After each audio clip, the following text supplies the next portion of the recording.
반갑습니다. 하나님께서 바벨론에 대해서 심판하시고 이스라엘을 출발벨론하는 데 있어서 바사의 고레스 즉 페르시아의 키루스를 사용하십니다. 이스라엘을 선택하시고 구원하시는데 누가 감히 왜라고 따지고 다툴 수 있습니까? 오늘 본문은 마치 그 질문에 대답하시는 것 같습니다. 하나님께서 비가 내려서 땅에서 싹이 나게 하도록 하셨습니다. 그와 같이 의가 내려서 땅에서 구원과 의가 싹이 나서 열매를 맺도록 하나님께서 그렇게 만드셨다라는 것입니다. 그런데 누가 감히 하나님께 왜 그렇게 하느냐고 다툴 수 있습니까? 창조주요 주권자이신 하나님께 대들면 재앙이 임할 것입니다. 마치 이런 것입니다. 진흙이 토기장에게 너는 무엇을 만드느냐고 할 수 있느냐? 지음을 받은 것이 지은 사람에게 너에게는 손이 없다고 할 수 있느냐? 할 수 없다라는 것이죠. 아버지에게 왜 나를 태어나게 하셨습니까? 하는 자에게는 재앙이 닥칠 것입니다. 여자에게 무엇을 낳았습니까? 할 수 있습니까? 그렇게 말하는 자에게 재앙이 닥칠 것입니다. 어느 가정의 이야기입니다. 남편이 먼저 세상 떠나고 혼자 어린 자녀들을 키우는데 어느 날 철없는 사춘기 아들이 하도 말을 안 들으니까 저게 왜 이렇게 말을 안 듣노 했습니다.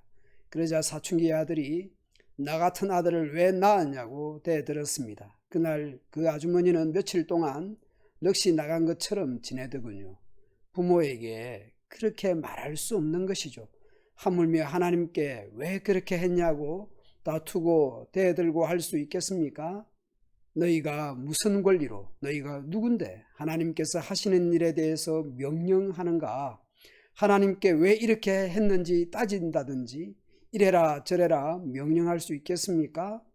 이스라엘에 거룩하신 하나님이며 이스라엘을 세우신 하나님께서 하나님의 자녀들에게 대해서 앞으로 될 일을 말씀하십니다. 그리고 고레스 같은 사람을 택해서 힘있게 해서 바벨론을 치고 이스라엘을 구원하시고자 하는 하나님의 계획에 대해서 너희가 뭔데 이러면 안 된다고 하는가? 하나님은 어떤 분입니까? 하나님은 천지를 만드시고 만물이 있게 하시고 사람을 창조하신 분입니다. 곧 하나님께서 주권자요 창조자이십니다. 사람들이 저작권 이야기를 하지 않습니까? 법적인 보호를 하지 않습니까? 곧 어떤 작품에는 주인이 있다라는 것이고 권리가 있다라는 것 아니겠습니까? 하나님께서 천지를 창조하신 창조주이시니 주인이시요 만왕의 왕이십니다. 그런데 감히 하나님께 이래라 저래라 명령할 수 있겠습니까?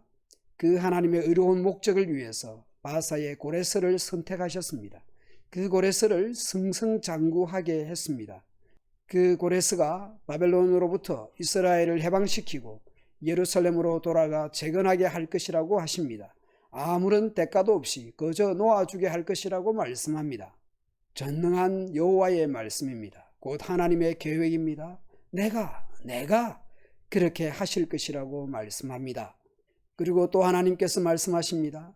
천지 만물과 사람을 창조하시고 이스라엘을 선택하신 분입니다. 바벨론에 의해 파괴되고 재산을 약탈당했던 이스라엘은 이집트와 이디오피아의 재물을 차지하고 스바 사람들을 종으로 부리게 될 것입니다. 곧 회복의 말씀입니다. 그리고 그들이 고백할 것입니다. 하나님이 이스라엘과 함께 하시고 하나님 외에는 다른 신이 없다고 고백하게 될 것입니다. 하나님은 어떤 분이십니까? 구원의 하나님이십니다. 고레스를 선택하여 바벨론을 심판하고 이스라엘을 구원하십니다. 그리고 오늘 본문에서 하나님은 자신을 숨기시는 분입니다.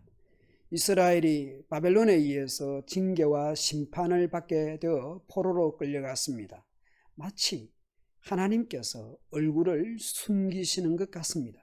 그리고 이런 측면도 있습니다. 우상들은 사람들 눈에 보이잖아요. 우상은 사람이 철이나 나무로 만들잖아요. 우상을 세워놓으면 입상이라 부르고 앉혀놓으면 좌상이라 하고 눕혀놓으면 와상이라 하지 않습니까? 그러나 하나님은 눈에 보이는 분이 아닙니다. 그런데도 이 세상을 다스리시고 통치하시는 분입니다. 이스라엘을 징계하실 때도 외면하신 것 같지만 고레스를 들어 이스라엘을 구원하시는 분입니다. 그 언약을 기억하시는 분입니다. 눈에 안 보이고 숨어 계시는 듯 하지만 심판과 구원을 베푸시는 분입니다. 우리는 오늘도 눈에 보이는 세상 속에서 살아갑니다. 그러나 우리는 눈에 보이지 않는 세상이 있는 것을 믿는 사람들입니다. 눈에 보이는 것이 전부가 아니라는 것을 아는 사람들입니다. 그러나 때로는 하나님께서 내 삶에서 숨어 있는 뜻이 느껴질 때도 있습니다. 나를 외면하는 듯한 생각이 들 때도 있습니다. 그럼에도 불구하고 하나님은 언제나 우리를 지키시고 돌보시는 분입니다. 한시도 눈을 떼지 않고 눈동자같이 지키시고 우리와 임마누엘 함께 하시는 분입니다. 그리고 이 땅을, 이 세상을 통치하시고 하나님의 뜻대로 다스리는 분이라는 것을 믿고 늘 언제나 하나님을 찾고 하나님을 의지하며 살아가면 좋겠습니다.